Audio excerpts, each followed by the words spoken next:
So നമ്മൾ അടുത്തൊരു ക്വസ്റ്റ്യനിലേക്ക് പോകുന്നു. സോ മക്കളെ അടുത്തൊരു ക്വസ്റ്റ്യൻ, ഈ ഒരു ക്വസ്റ്റ്യനും നമുക്ക് സൊല്യൂഷൻ എന്ന് പറഞ്ഞൊരു ചാപ്റ്ററിൽ നിന്ന് ചോദിച്ചതാണ്. ഒരു തിയറി ആസ്പെക്ട്സിൽ ചോദിച്ചൊരു ക്വസ്റ്റ്യൻ ആയിരുന്നു. എന്താ മക്കളെ, the quantity which changes with temperature is. ഇവിടെ താഴെ തന്നിരിക്കുന്നതിൽ ഏത് ക്വാണ്ടിറ്റിയാണ് ടെമ്പറേച്ചറായിട്ട് ചേഞ്ച് ചെയ്യപ്പെടുന്നതെന്നാണ് ചോദ്യം.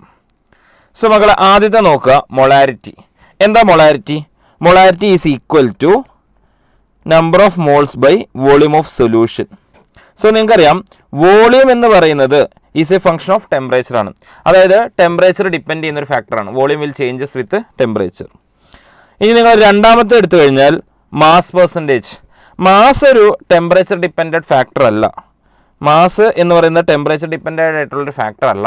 സോ നമുക്ക് എന്ത് ചെയ്യില്ല, അതൊരു ആൻസറായിട്ട് നമ്മൾ പിക്ക് ചെയ്യുന്നില്ല. അടുത്തത് മൊളാലിറ്റി. മൊളാലിറ്റിയിൽ എന്താ മക്കളെ ഉള്ളത്? മൊളാലിറ്റി ഈസ് ഈക്വൽ ടു പറടാ, molality small term which is equal to number of moles by mass of solvent ആണ്. സോ ഇവിടെയും മാസ് എന്ന് പറയുന്നൊരു ഫംഗ്ഷനാണ്, നമുക്ക് ഒരു ഫാക്ടറാണ് വന്നിരിക്കുന്നത്. And it is temperature independent. ഇനി അടുത്തത് മോൾ ഫ്രാക്ഷൻ. മോൾ ഫ്രാക്ഷൻ ആണെങ്കിലും മാസിൻ്റെ ഒരു ഫാക്ടറാണ്, അതും ടെമ്പറേച്ചർ ഇൻഡിപെൻഡൻ്റ് ആണ്. സോ നമ്മൾ ഇവിടുത്തെ ചൂസ് ചെയ്യുന്നത് ആൻസർ ഏതാണ്? ആൻസർ 1 മൊളാരിറ്റി ആണ് നമ്മൾ ചൂസ് ചെയ്യുന്നത്. സോ ടെമ്പറേച്ചർ വിത്ത് ചേഞ്ച് ചെയ്യുന്നത്.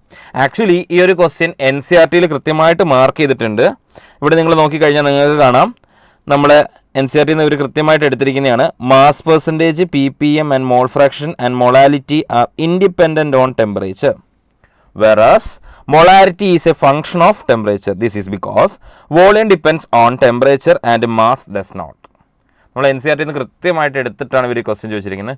ഈ പ്രാവശ്യത്തെ ക്വസ്റ്റ്യൻ പേപ്പറിൽ നിങ്ങൾക്ക് കുറേ ക്വസ്റ്റ്യൻസ് ഇങ്ങനെ കാണാനും സാധിക്കും കേട്ടോ.